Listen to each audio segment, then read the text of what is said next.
नहीं, पिता से बढ़ के न देवता यहाँ है। माता पिता के चुका दे जो कर जाओ, ब्रह्मांड में कोई ऐसा कहाँ है। लेकिन वही करके अपमान सम्मान मिलता नहीं। अगर इस धरती पर आपको सम्मान चाहिए तो सम्मान किसी को करना होगा। किसी को अपमान करके आप सम्मान नहीं पा सकते हैं, ये अकाट सत्य है। करके अपमान सम्मान मिलता नहीं। भावनाओं में बह जाते औलाद हैं, वही औलाद कभी औलाद बनता है, वही औलाद कभी फौलाद बनता है, और वही औलाद कभी जल्लाद भी बन जाता है। इसलिए माता से बढ़ के न कोई देवी है और पिता से बढ़ के न कोई देवता।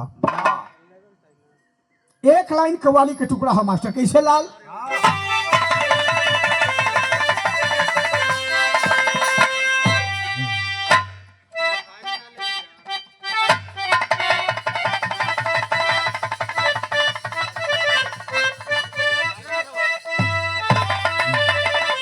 ये कव्वाली का टुकड़ा हो। अरे नजरबाज से नजरबाज को, नजरबाज से नजरबाज को, अरे नजर मिलाते नजर को देखा।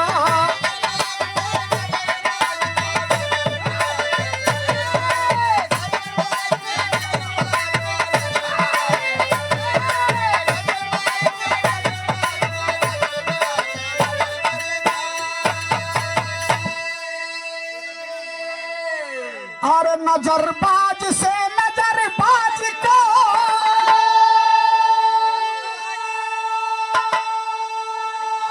और नजर मिलाते नजर को देखा।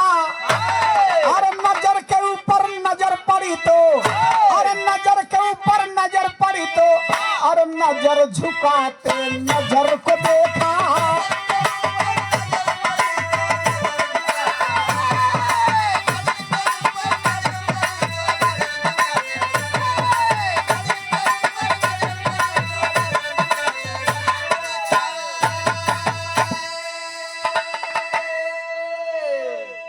नजरबाज से नजरबाज को नजर मिलाते नजर को देखा, और नजर के ऊपर नजर पड़ी तो नजर झुकाते नजर को देखा। ये तो कव्वाली के टुकड़ा हो, लेकिन भाव में कहना है क्या?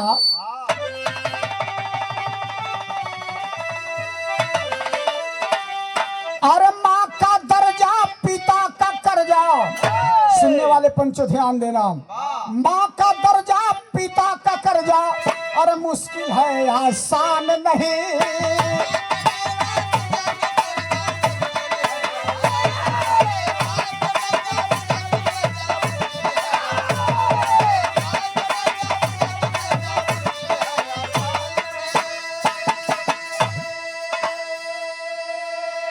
और माँ का दर्जा पिता का कर्जा,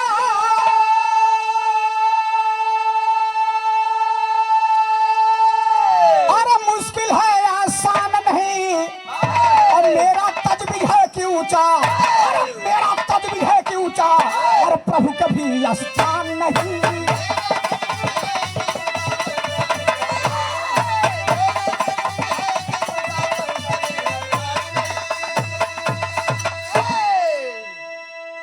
माँ का दर्जा पिता का कर्जा, मुश्किल है आसान नहीं। और मेरा तजबीज है कि ऊंचा, प्रभु के भी आसान नहीं। माता पिता से बढ़ के प्रभु के भी स्थान नहीं हो सकता है। ये मेरा तजबीज है, पता नहीं आप लोग क्या तजबीज है। लेकिन यहीं से कहानी की शुरुआत है मास्टर। कैसे?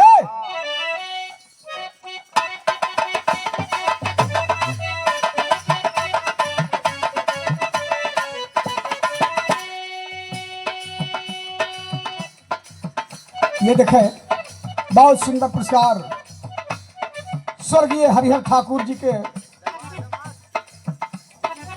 बतावे की आवश्यकता ना हो, पहचान लीजिए भैया। मंटू बाबू के सौजन्य से स्वर्गीय हरिहर ठाकुर जी के दामाद साहब, एकलौता दामाद, सादर 200 रुपया पुरस्कार, कोट कोट सानमन तमाम श्रोता सज्जनों के था नमन बा। दरोगा बाबू गीत सुन करके खाली शिवानी के सम्मानित नहीं कि जैसन तोहर टोपिया दरोगा बाबू वैसन हमारी ओढ़निया। अच्छा रियल में बताया शिवानी उनके टोपी से तारो ओढ़नी मिलत हो?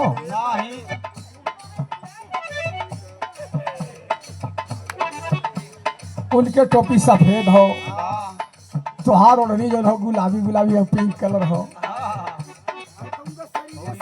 अच्छा तोरा ऐसा के गायिका रहली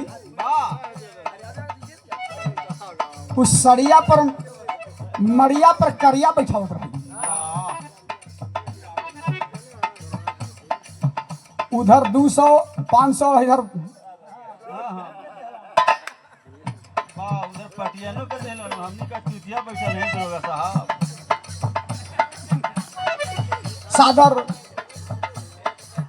200 रुपये पुरस्कार से सम्मानित आप दरोगा जी के सौजन्य से कोट कुशारमन जय हिंद करता हूं मैं तमाम श्रोता सज्जनों के थाय नमन। लार लार लार लार लार ललरिया लारा बननर दार दार दार दरिया दारा।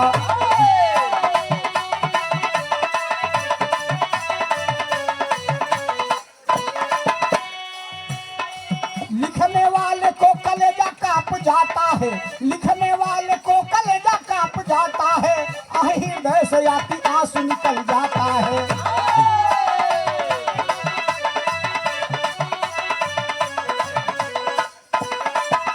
मुश्किल से कहानी को लिखना पड़ा, मुश्किल से कहानी को लिखना पड़ा, जज्बात में हर बात को है सीखना पड़ा।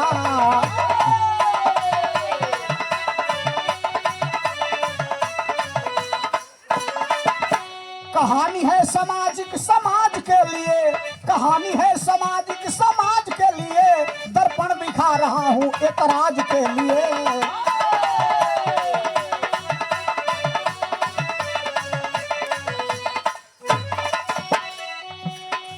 मीरा मनोहर झारखंड पलामू के निवासी थे, मीरा मनोहर झारखंड पलामू के निवासी थे। बेटा सुभाष शोभा दोनों भी सवासी थे।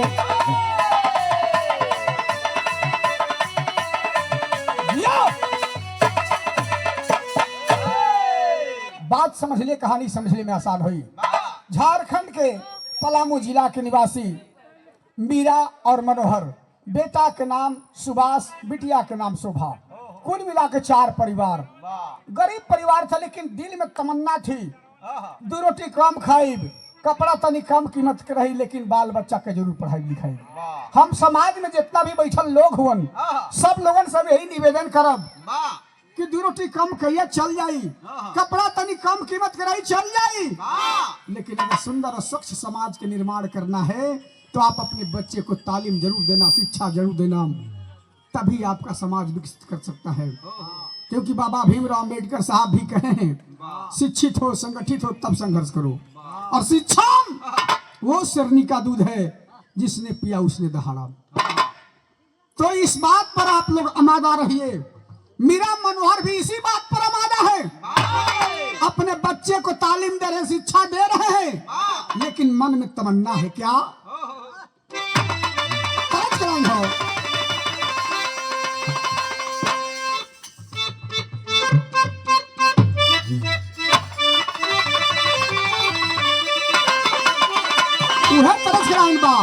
सबू भैया बैठ जा, दौड़ा मत। बिरहा में डांसर नहीं। अब मंटू अब देखिए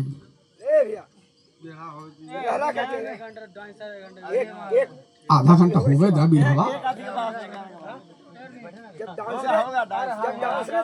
आपका ऑर्डर को मैं कदर करता हूँ।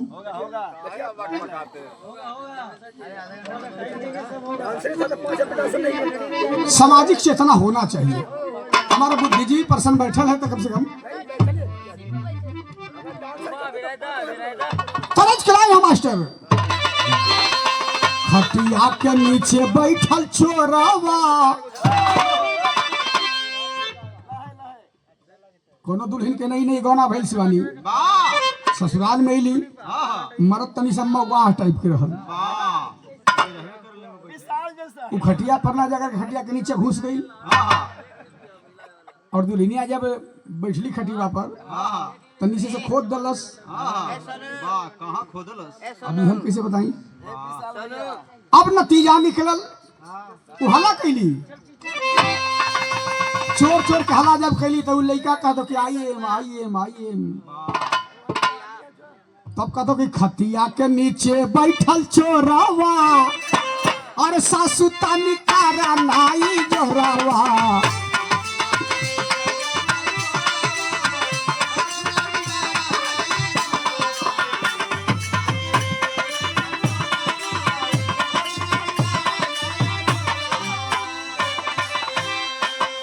मीरा और मनोहर सोचे मानावा मीरा और मनोहर सोचे मानावा बाटे मोरा एक कहीं ललनावा।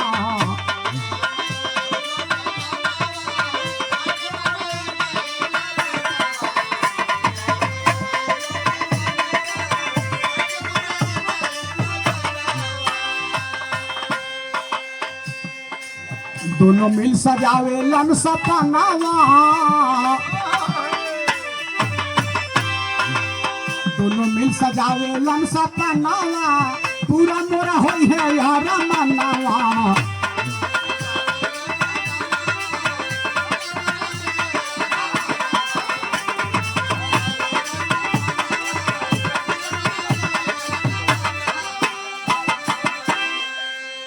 धीरे धीरे धीरे धीरे समय बीतत हो लड़का पढ़े जात हो लड़की भी पढ़े जात हो लेकिन जब विकास ये हो सुभाष के संगत गलत होत हो कुछ असामाजिक तत्व के लड़कन के साथ है ओकर बातचीत मिलल जुलल होत हो।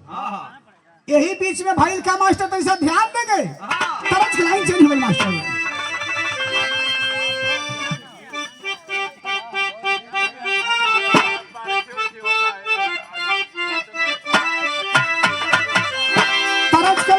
यार सुनीला की ससुरे में आप झुरु झुरु मोती झारे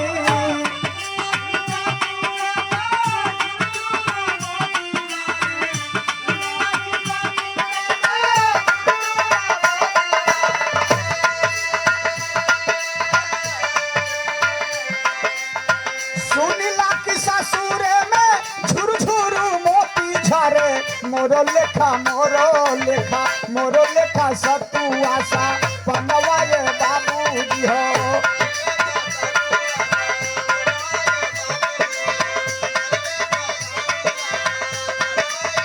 मोरो लेखा सतु आशा बनवाए बाबूजी हो। मोरो लेखा सतु आशा बनवाए बाबूजी हो।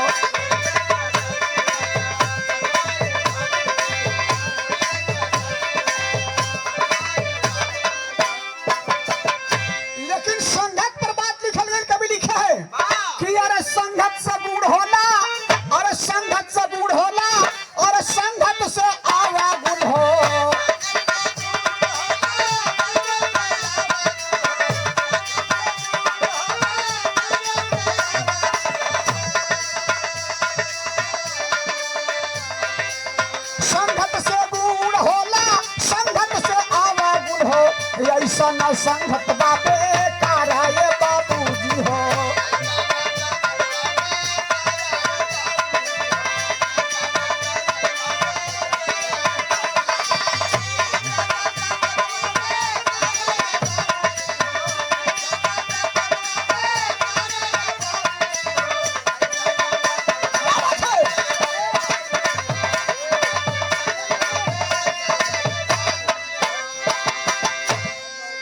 लेकिन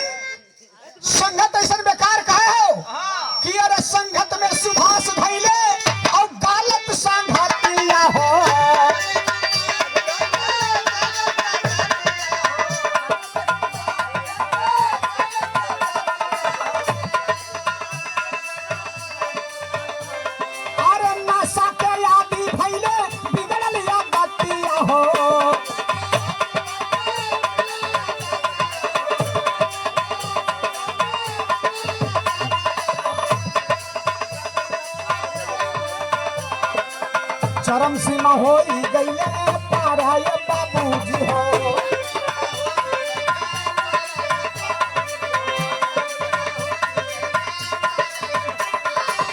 चरम सीमा हो गई।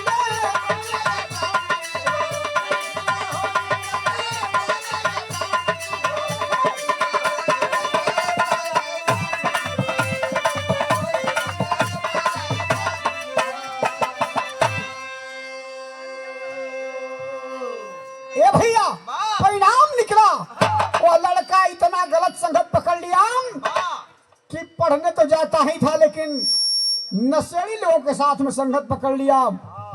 दारू गांजा तमाम नशा कर, इतना तक कि अब पैसा न रहता सुलेशन सूंघना शुरू कर दे। सुलेशन के नशा हो पकड़ा गई और धीरे धीरे मैट्रिक पास करके इंटर में गईलन। और जब इंटर में गईलन तो बहनिया मैट्रिक पास कैली। और जब मैट्रिक पास कैली अब सुभाष के नशा काफी चाहत हो। नशा ना मिला था तो घर के कुछ अन्य प्रकार भी चावल गेहूं तमाम चीज बेच देते हो नशा के लिए। अब पैसा चाहत हो, कहां से आवे पैसा? संगी साथी में एक दिन गलत संदेश देलन। और कैसन संदेश देलन और उस संदेश के पालन क्या किया हुआ लड़का?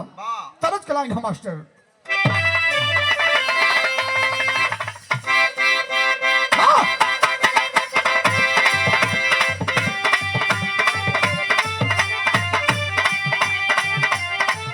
यह तरज के लाइन बा।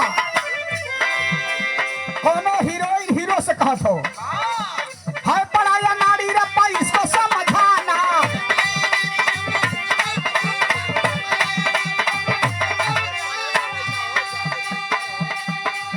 अरे इश्क में है डूबा कोई इसी को बचाना।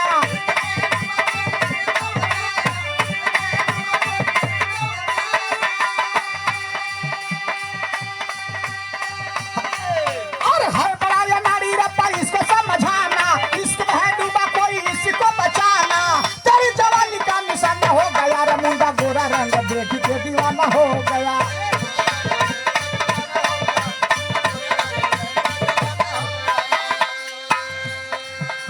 एक दिन बहन को इंटर में नाम लिखाने के बहाने से निकला है घर से और निकल करके गया कहा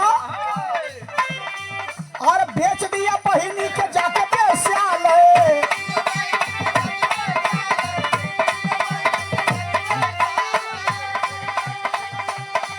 और रमाबाई शोभा के भेजा विद्यालय।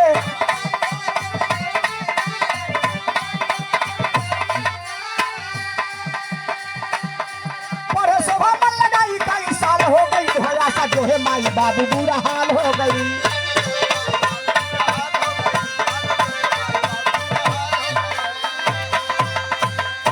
एक दिन घर से निकला बहन को लेकर के और ट्रेन को पकड़ा और लखनऊ शहर में आ गया।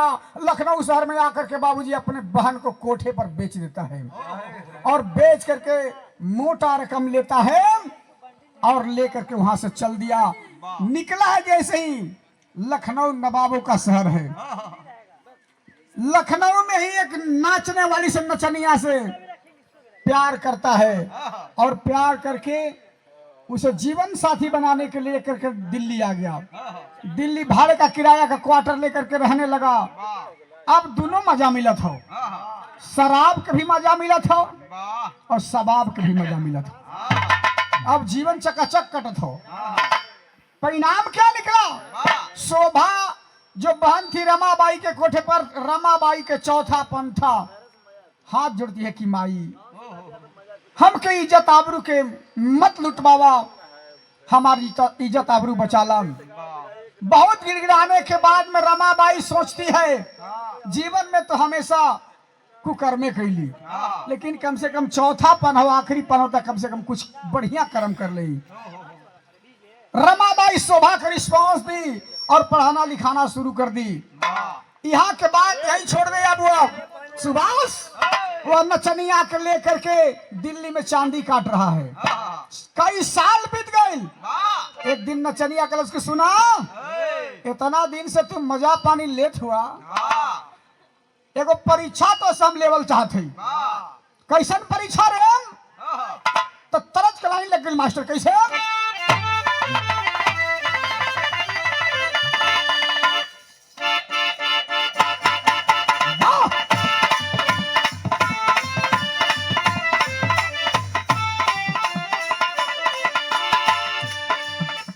एगो लड़की के गौना भई शिवानी ससुराल में ली, वो अपने मर्द से कहा था भले शादी तक लैला टच नहीं कर दे,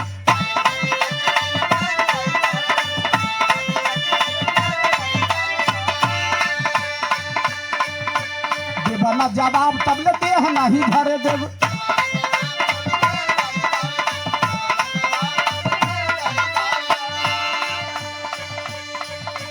कितना दिन ले चलैबा ई वारंटी लिख के दा, कितना दिन ले चलैबा ई वारंटी लिख के दा, कमर डैमेज नहीं करबा ई गारंटी लिख के दा।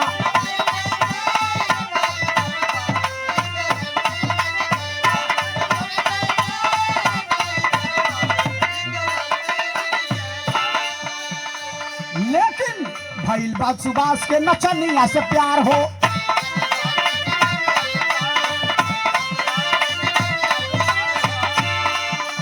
दरोगा बाबू हम सच्चो बतावत है, हमन हमेशा प्रोग्राम करते, हमेशा प्रोग्राम में कहीं न कहीं नाचे वाली रहत हो, नाचे वाली में भैया नाच देखे वाली जहाँ जगह होत हो सुदामा बाबू, वहाँ पर हम समझे थे कि 18 से 25 मैंने 12, 13, 14 से लेकर के 25 साल से नीचे और 12 साल से ऊपर के लेकर बस इतने उम्र के गार्जियन के मतलब चूल्हे भाड़ में चल जाए वही छेक ली हम।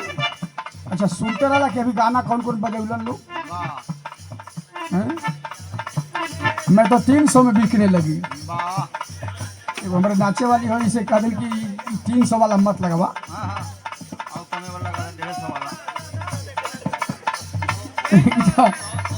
वो 300 के गनवे का बात तो तू 600 के बात करबू।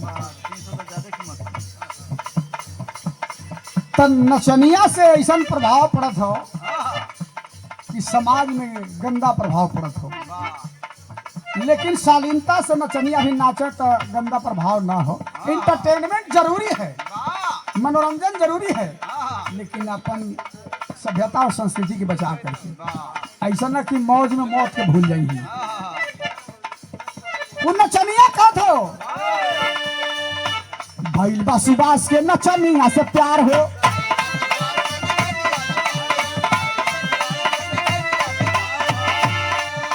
ओ करे चक्कर में छूटल घरवा दुआर हो,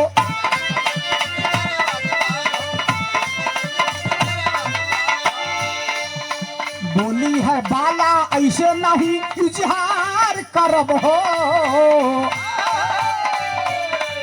अरे बोली है बाला ऐसे नहीं इजहार करब हो, तलैबा माई के अपन कलेजा तक तोहरा से प्यार करब हो।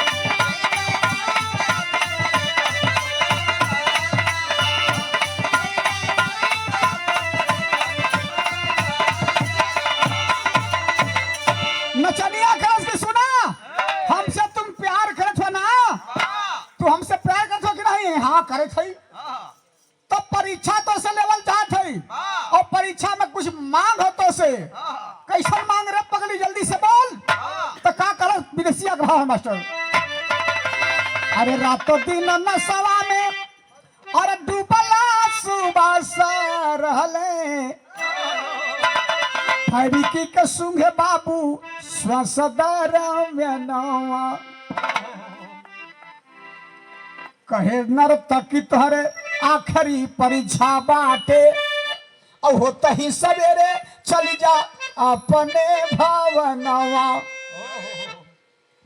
लेकिन जितिया महान पर्व माइया और बेटा वाला, और माई के काले जाता ही माई के गहनावा,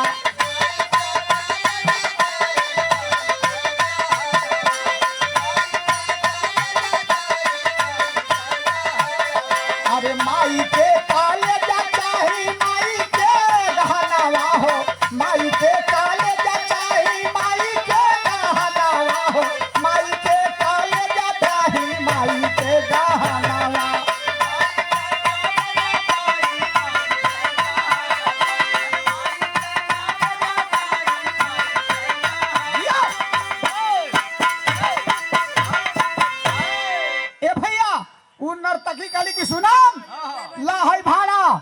और निकाल के एगो चमचमात हुए चाकू देहली और चाकू रखला लेला और चल जा घरे।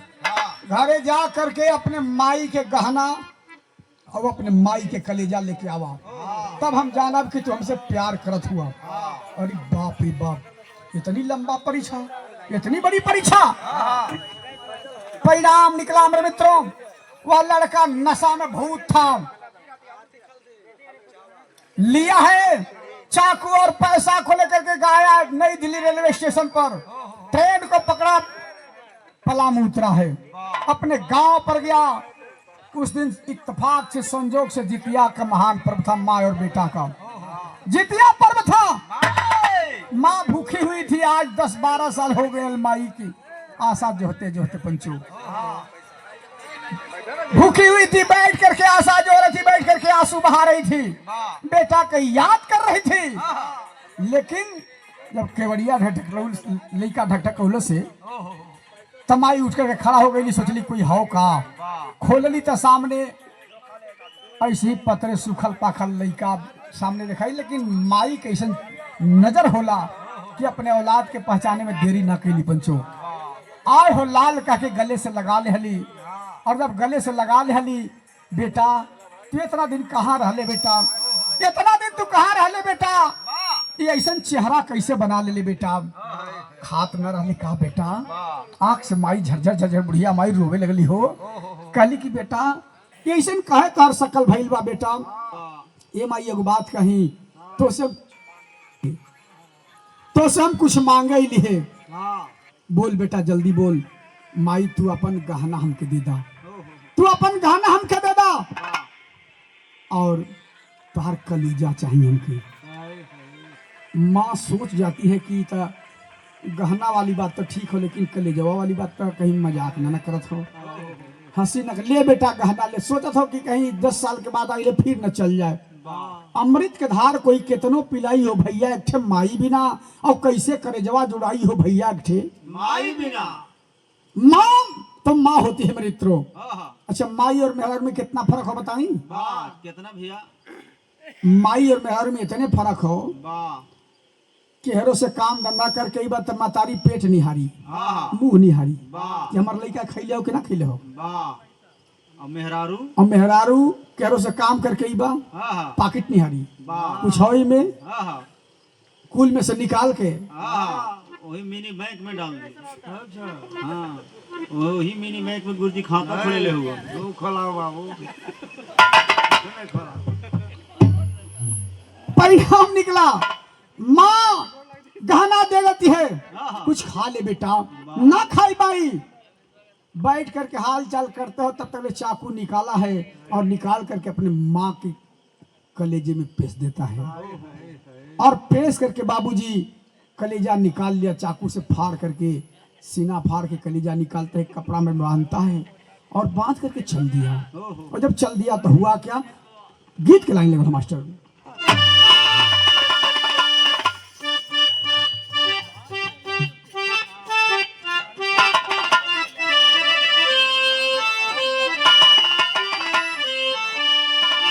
यह तरस खिला बाकी निबिया के पेड़ा और जानी काटी हाय बाबा,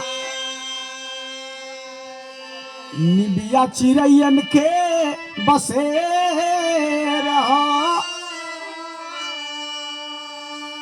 हो तो सवेरे और उड़ी जाई है चिड़ै, और रही जाई निबिया अकेला। लेकिन माई के कलेजा और लेकर चलल बेईमाना, और माई के कलेजा और लेके चलल मीरा दाई, और ठोकर खा के गिरा बादाकार हो।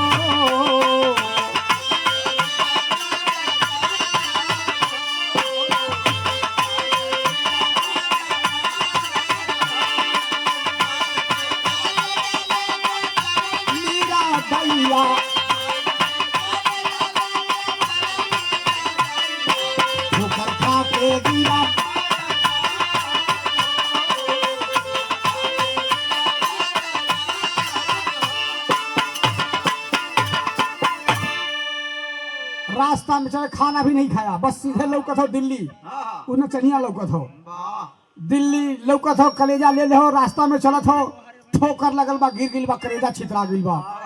माँ के कलेजा जब छितरा गया, आहा, तब आइल बा कलेजा से आवाज ते ही छनवा, और 10 साल हाथे नहीं कैला भोजनवा। कलेजा से आवाज आयल कि बेटा 10 साल से हमरे हाथ से भोजन ना कैले रहला, इतना कमजोर हो गई है बेटा। कह रही कि खनवा खा ले लाल, खनवा खा ले, लेकिन ना खैले बेटा। छोटा घाटा घावा और नहीं लागे गोसाई, ये कही गो ललना हमारे हो। बेटा चोट तो नहीं लगे बेटा, हे जितवाहन बाबा हमर बेटा के सुरक्षित रखिए बाबा। बारे मतारी, बार मतारी, कलेजा से भी आवाज आ रहा बा।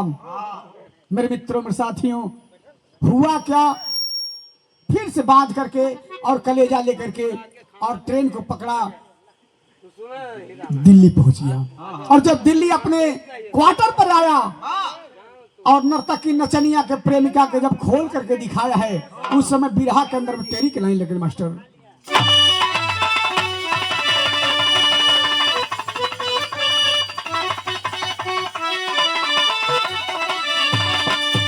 अंबर को भी पसीना आ गया, और अंबर को भी पसीना, हो अंबर को भी पसीना आ गया। और कैसा संस्कार है, बोली कुपी हसीना हसीना हसीना। जैसे ही खोल के देखौला से, जैसे ही खोल के वह सुभाष देखौला से, नचनिया कलश के अरे नीच कमीना भूल गया, अरे नीच कमीना भूल गया जो इस दुनिया में लाई थी, अरे नीच कमीना भूल गया जो इस दुनिया में लाई थी, और दुख और सितम को सह करके तेरे जैसा लाल जन्माई थी। सुनो, जो जन्म दिया उसको न हुआ, अरे जो जन्म दिया उसको न हुआ, तो तुम मुझको क्या हो पाएगा। और कुत्ता कमीना बेबड़ा कहीं के भाग जाओ, आज से मुंह नहीं दिखाएगा, भाग जाओ यहाँ से साला कुत्ता कमीना नसबाज। अरे तुम्हारा जो माँ जन्म दी है उसको तुम नहीं हो सका, अरे तुम्हारी सगी बहन थी उसको तुम कोठा पर बेच दिया, गद्दार कहीं के। तो तुम नाचने वाली को तुम हो जाओगे, मैं कैसे विश्वास करूं कि तुम मेरा हो जाओगे, कतई नहीं होंगे। अब मैं तेरे साथ में नहीं रहूंगी, मेरा विश्वास टूट गया। आओ जल्दी से यहाँ से निकल जाओ, तो पुलिस बुला दूंगी और बंद करवा दूंगी जेल में। नचनिया अपन कुल टेंटमेंट सहियरलस, उठौलस और चल देलस। अभी बेचारा पलिहर के बंदर मत रह, सोहर ताकत हो, घूमत हो, अब कोई उपाय ना हो, अब सहारा छिड़ गई, तब भइल का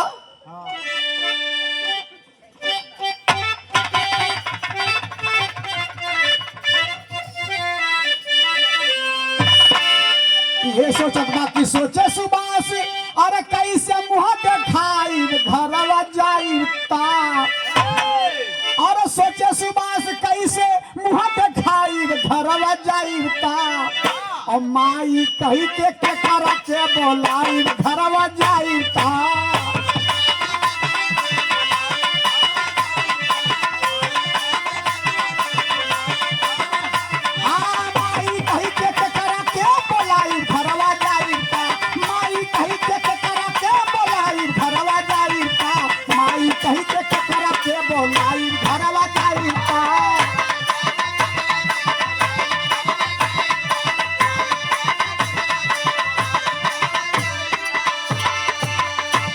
सुभाष सोचत बा कि घरे जाइब तब माई कह के केकरा के बोलाई घरवा जाइब तब गांव घर के लोगन के मुंह कैसे दिखाई।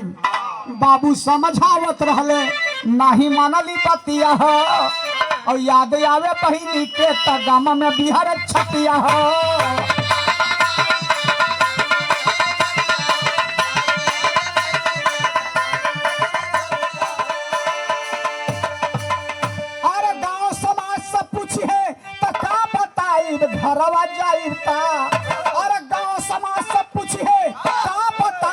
घरवा जाइता और माई कही के केकरा के बोलाई घरवा जाइता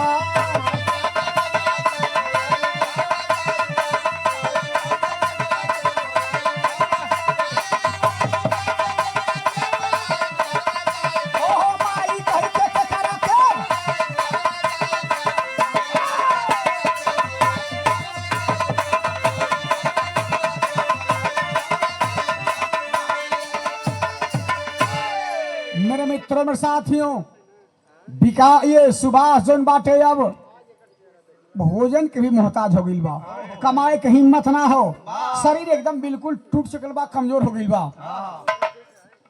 कभी कोई भोजन दे तो खा लेवे कुछ पैसा भीख मांगे तो वही से सुलेशन खरीदे सूंघ है इतना नशा के आदि हो गया था एक दिन के बात हो तनी सा आल्हा में लाइन लगी मास्टर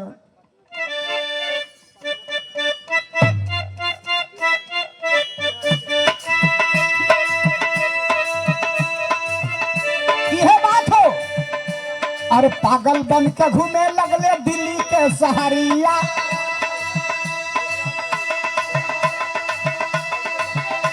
अरे पागल बन के घूमे लगले दिल्ली के शहरिया अरे भूखे रहत रहत होई गईले कमजोरा अरे नशा नहीं मिले तो बढ़ावल से बेचैनी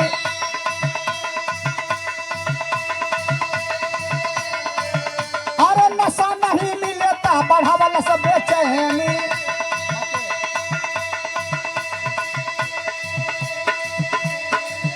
अरे सोचला सुबास हम जाई तो नयोर अरे एगो भिखा मंगा सुतल रहल रोडवा पर अरे एगो भिखा मंगा सुतल रहल रोडवा पर अरे रुपया चोरावे गईले बंद करके चोरा अरे रंग हाथ पकड़ा है बूढ़ा भिखा मंगा सुचे चुप रही की करी हम सारा अरे ये बूढ़ा देखे चोर के चेहरा अरे ये बूढ़ा देखे चोर के चेहरा अरे झरा झरा अखिया से बहे लगल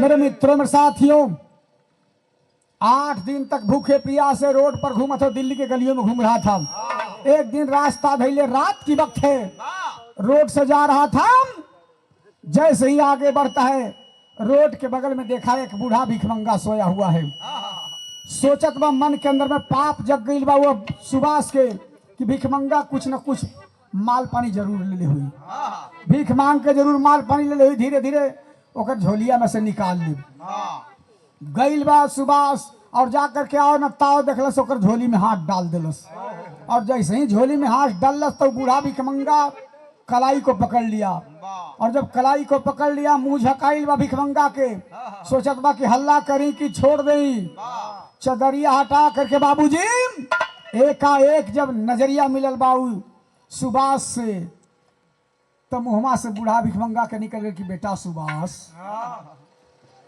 आय हो बेटा ई का कैला लाल वो बूढ़ा भिखमंगा कोई और नहीं था मेरे मित्रों वह सुभाष के पिता मनोहर थे वह बूढ़ा भिखमंगा मनोहर जब अपने बेटे को इस हालात में देखे हैं बेटा ये कैसन हालत बनली हुए लाल ये क्या कर लिया तूने बेटा बेटा तुम नशा करते हो ना बेटा मैं तुम्हें मना करता था कि नशा बहुत खराब चीज है हानिकारक है लेकिन तुम नहीं माना और तुम नशे के आदत इतना आदी हो गया कि तो अपना शरीर को भी बर्बाद कर लिया बेटा ये क्या कर लिया लाल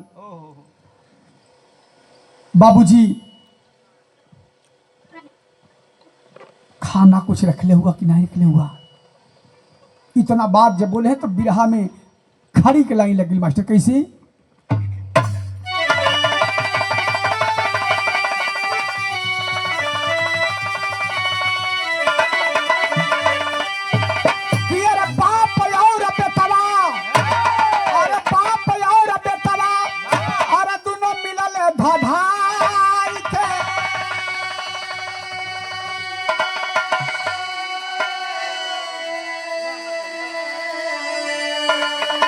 तनिक सा और बढ़ा।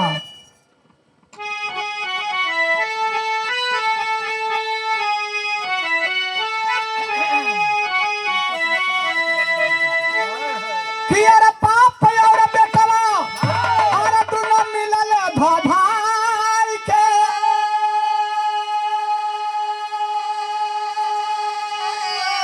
और चलल हॉस्पिटलवा में, अरे चलल हॉस्पिटलवा में और तुरंत लिया के चलल हॉस्पिटलवा में।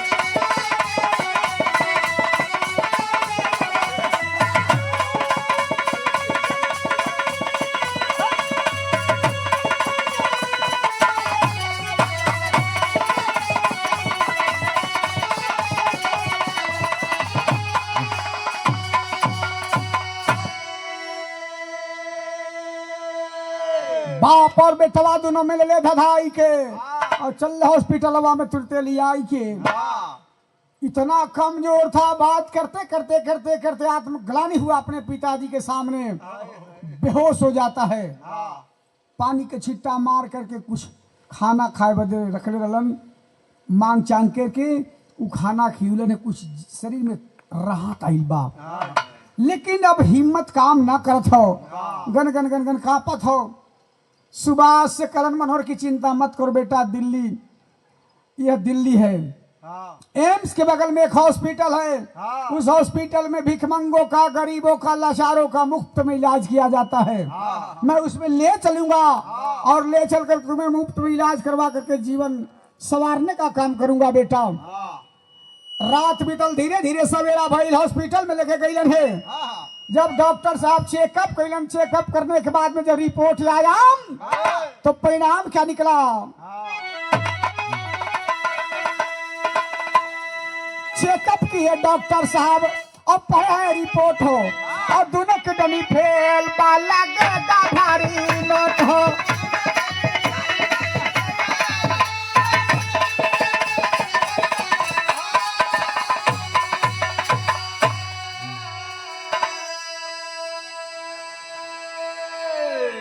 डॉक्टर चेकअप कैलन, जब चेकअप हुआ मेन डॉक्टर जो थी डॉक्टर ने वो रिपोर्ट को पढ़िए, कौन सा ऐसा मरीज है, कौन बदनसीब है जिसका दोनों किडनी फेल है? कौन है मरीज जिसका दोनों किडनी फेल है? लाओ उसका पर्ची लाओ, मैं देखना चाहती हूँ।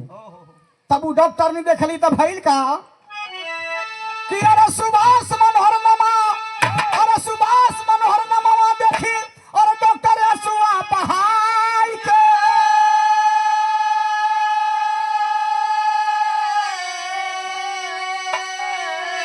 और चलले डॉक्टरिया में, चलले डॉक्टरिया में तुरंत ले आई के चलले डॉक्टरिया।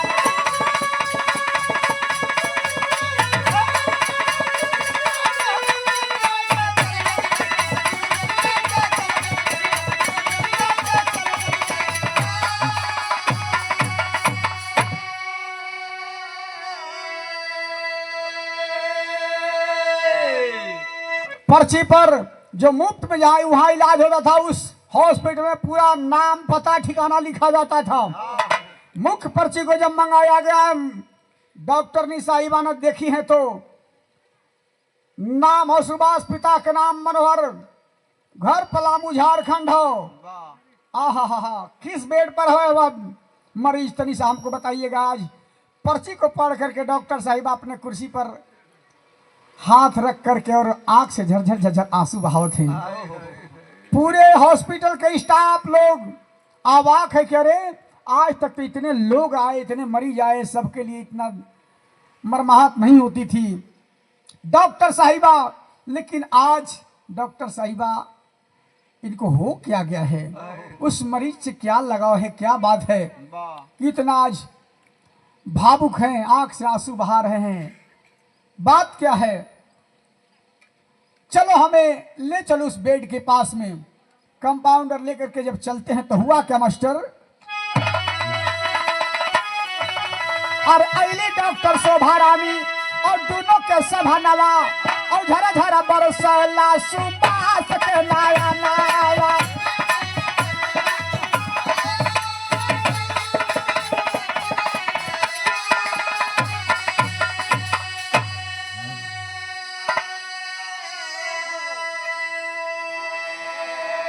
और इन्हीं डॉक्टर साहिबा शोभा रानी नाम था। अलिए आ करके कहली कि बाबूजी हमके पहचानला भैया, हमके पहचानला भैया। वह बूढ़ा भिखमंगा मनोहर कहते कि के हुआ बेटी, का बात हो कि हमके पहचाने की बात करते हो? कहे कि नहीं पहचानला बाबू, हम वही तुम्हार बेटिया शोभा है जौन भैया हमके लखनऊ में रमाबाई के कोठा पर बेच दिले रहलन। हमके रमाबाई से निवेदन कैली कि माई हमके ऊपर उपकार करब। चौथा पन में रमाबाई थी। रमाबाई ने मेरे ऊपर उपकार की, कहे कि मेरा बुढ़ौती पार कर देना। जीवन भर तो मैंने अनैतिक काम किया हूँ, लेकिन कुछ सार्थक काम कर लूं कि मेरा जीवन तारमतार हो जाए। रमाबाई मेरे बातों को समझी और शिक्षा दीक्षा दिलवाने का काम की, पढ़ाई लिखाई करवा करके मुझे डॉक्टर बनाने का काम की। और वह रमाबाई के दिन है आज मैं इस हॉस्पिटल का मैं इंचार्ज हूँ, मालिक हूँ, हेड डॉक्टर हूँ। और मुफ्त में इसीलिए इलाज करती हूँ कि मेरी धर्म की माँ रमाबाई बोली थी कि इस दुनिया में सेवार्थ ही बड़ा धर्म, सबसे बड़ा धर्म है। समाज की सेवा जरूर करना बेटी जीते जी। संजोग आज तो हूँ आ गई बाबू, भैयो आ गई। सुभाष की बतिया के सुन करके सदमा लगल बा ये पंचो और हार्ट अटैक कर गया और उसी बेड पर आखिरी दम को तोड़ दिया, प्राणांत हो गया। लेकिन एक बात मरते मरते कहा गया। कहा मास्टर? अरे कहे सुभाष बर्बाद भइली, अरे कहे सुभाष बर्बाद भइली, अरे संघत ऐसन पाई के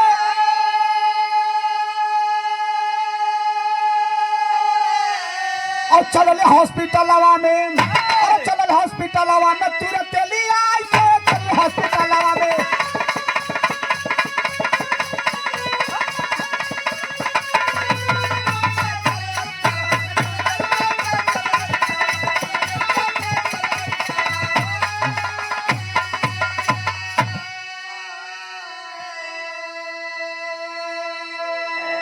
इसीलिए इस विधा के शीर्षक का नाम था संगत। संगत से गुण होते, संगत से गुण संगत में ऐसा ऐसा से गुण होते है, संगत से गुण जात और बात फास मिश्री एक भाव विकास। इसलिए ऐसा संगत अपने बच्चे को मत करवाइए जो उसका लाइफ बर्बाद हो जाए, जीवन बर्बाद हो जाए।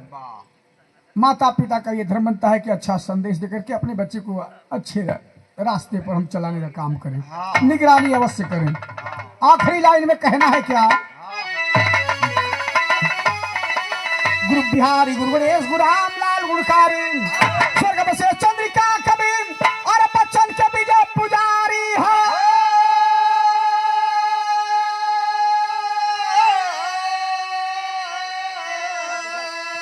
अंबर को भी पसीना आ गया, याद अखिलेश लिखते सभ्य समाज में जीना। अंबर को भी पसीना आ गया।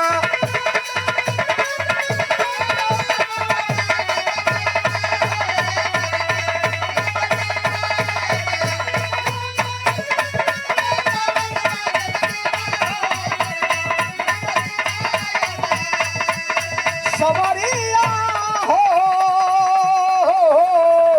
भोले बाबा जोगिया हो राम। बहुत बहुत धन्यवाद।